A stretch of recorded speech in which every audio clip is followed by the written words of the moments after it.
विज्ञान भैरव तंत्र एक प्राचीन हिंदू ग्रंथ है जो कश्मीर शैववाद की कौल त्रिक परंपरा का एक शिव तंत्र है।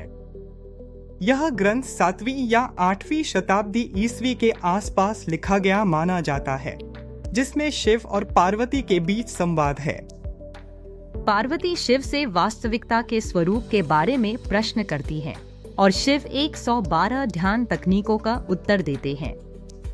ये तकनीकें उच्च चेतना का अनुभव करने के लिए व्यावहारिक तरीके प्रदान करती हैं। विज्ञान भैरव तंत्र नाम का अर्थ है भैरव का दिव्य विज्ञान, जहां विज्ञान का अर्थ है विज्ञान। भैरव सर्वोच्च वास्तविकता या चेतना का प्रतिनिधित्व करते हैं और तंत्र का अर्थ तकनीक या विधि है। यह ग्रंथ बौद्धिक सिद्धांतों के बजाय अनुभवात्मक शिक्षा और तकनीकों पर केंद्रित है। यह इस बात पर जोर देता है कि श्वास से लेकर संवेदी अनुभवों तक सब कुछ अनंत तक पहुंचने का एक मार्ग हो सकता है। अंतिम लक्ष्य आत्म साक्षात्कार है, अहंकार से मुक्त और वर्तमान क्षण में पूरी तरह से उपस्थित होने की स्थिति। विज्ञान भैरव तंत्र अपनी 112 ध्यान तकनीकों के लिए प्रसिद्ध है, जो विभिन्न स्वभावों और आध्यात्मिक परिपक्वता के स्तरों को पूरा करने के लिए डिजाइन की गई है। ये तकनीकें धारणा के लिए विभिन्न वस्तुओं और इंद्रियों का उपयोग करती हैं, ताकि समाधि प्राप्त की जा सके।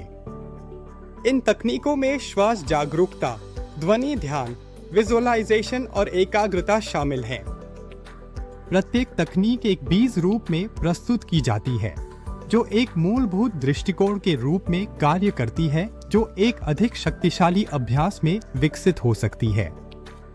यह ग्रंथ आध्यात्मिक और सांसारिक अनुभवों के बीच भेदभाव नहीं करता है। यह सुझाव देता है कि कोई भी अनुभव ज्ञानोदय का मार्ग हो सकता है।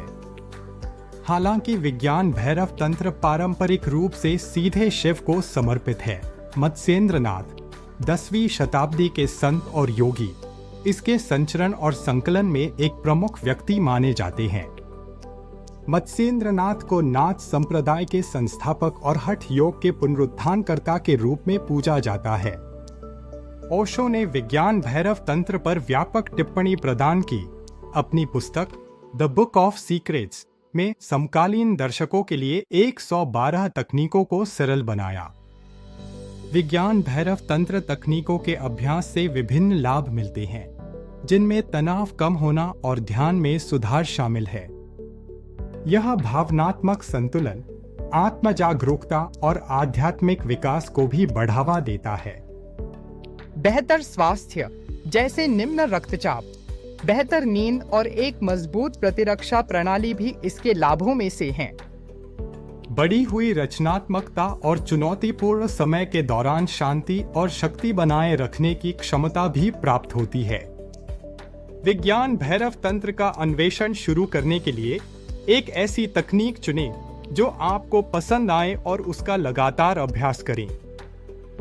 अभ्यास के लिए एक समर्पित स्थान बनाना भी फायदेमंद हो सकता है। कुछ चिकित्सकों का मानना है कि इन तकनीकों को पूरी तरह से समझने और लागू करने के लिए एक अनुभवी शिक्षक या गुरु का मार्गदर्शन आवश्यक है। ये तकनीकें तब सबसे प्रभावी होती हैं जब उन्हें समर्पण, विश्वास और अहंकार को पार करने की इच्छा के साथ अपनाया जाता है। श्वास जागरूकता में श्वास को अंदर और बाहर जाते हुए देखना और सांसों के बीच के विरामों पर ध्यान देना शामिल है। यह तकनीक बुद्ध के ज्ञानोदय से जुड़ी है। ध्वनि पर केंद्रित में ध्वनि पर ध्यान केंद्रित करना शामिल है, बिना किसी अ या म के, जिसे ब्रह्मांड की आदिम ध्वनि माना जाता है। सांसों के बीच जागरूकता में 2 सांसों के बीच के क्षणभंगुर अंतराल पर ध्यान देना शामिल है, जहां श्वास अंदर या बाहर की ओर मुड़ती है।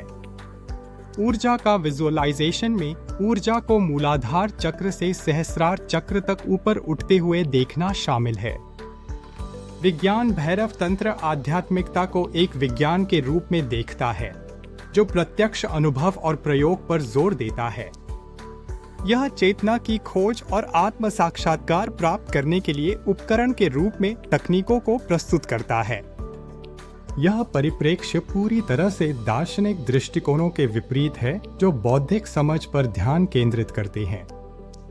विज्ञान भैरव तंत्र के माध्यम से आप अपने भीतर की असीम संभावनाओं को खोज सकते हैं और एक गहरा, अधिक सार्थक जीवन जी सकते हैं।